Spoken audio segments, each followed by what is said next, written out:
RE/MAX earnings out after the bell yesterday. The company has now reported higher profits for the first two quarterly reports since going public last year. Joining us now is Margaret Kelly, Director and CEO of RE/MAX. Margaret, just congratulations on the results, but will you just address the notion that affordability is something we need to deal with here, that could, we need housing to get to 3%. And if affordability becomes an issue and that stalls, we're going to have trouble, and people are going to be wrong about the GDP this year. How's affordability, and is it affecting sales?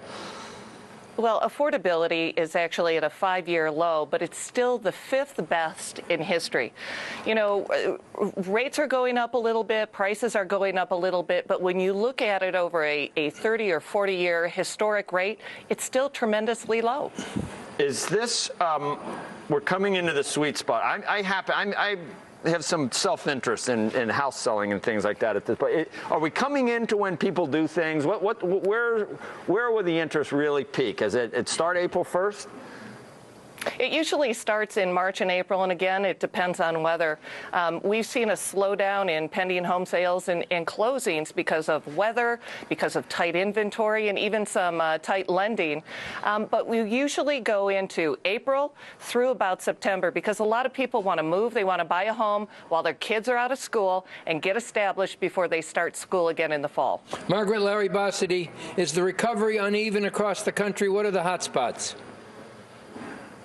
I'm sorry, say that again? Is the recovery somewhat uneven across the country? And what are some of the hottest real estate markets? Well, we've seen that Colorado, Texas, Minnesota, actually their prices are at equal to or above pre-recession highs. Areas like Florida, Arizona, Nevada, who were hit so hard before, are actually still 20% below what their pre-recession highs were. So we see recovery kind of spotty as far as home prices, but they're all beginning to improve. What is this? I'm trying to, these are a bunch of double negatives here. So the national real estate market has a low supply of homes for sale, but year to year inventory losses continue to shrink. So what does that mean?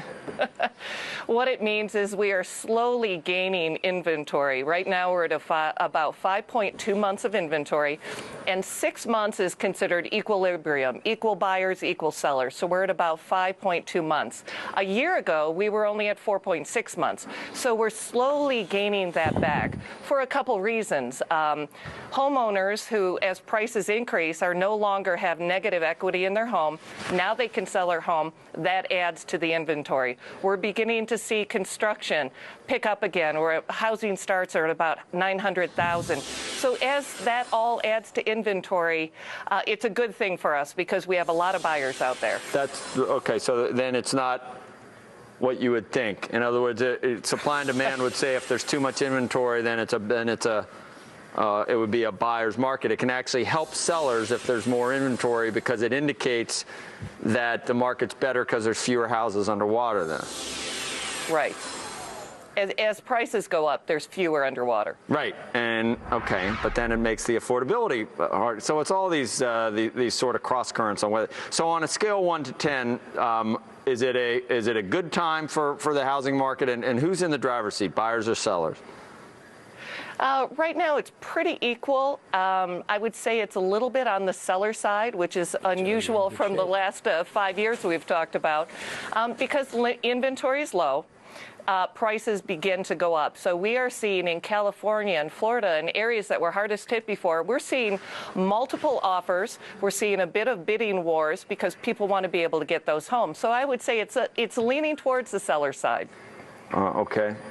In New York, in Manhattan, is hot as a pistol, right? Oh, always, right? Yeah. New York and San Francisco always seem to weather it well. They're not making it anymore. There's mountains blocking things out in San Francisco, and I thought it was funny that the first place you mentioned was Colorado. I'm thinking a bunch of stoners. How about Minnesota? Minnesota, yeah. Why Minnesota? Yeah, why Minnesota? It just is. It didn't go down as much in the recession, but hey, come on, I'm in Colorado right now. I had to say it. But, you know, it's the warm winters in Minnesota. Yeah, it's the warm winters. And oh, yeah, that's it. Yeah, we understand Colorado. Everybody wants to move there now. Yeah, right. Yeah, right. Anyway, Margaret, thank you.